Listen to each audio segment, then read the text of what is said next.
Yan mga kasambahay, ang grupong yan ay galing po sa Makabayan Block.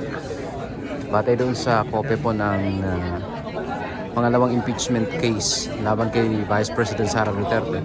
74 na mga complainant ang maghahain ng kanilang reklamo. Pangalawang reklamo na ito na laging patalsikin ng Vice Presidente sa pwesto. Kung makita nyo dyan, andyan si Teddy, Isinio ng Bayan,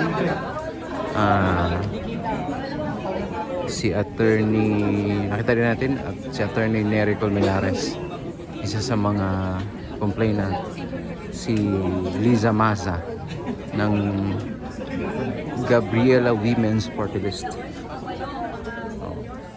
Mula dito ay pupunta sila sa Secretary General ng House para i-submit yung kanilang i-endorse yung kanilang impeachment case.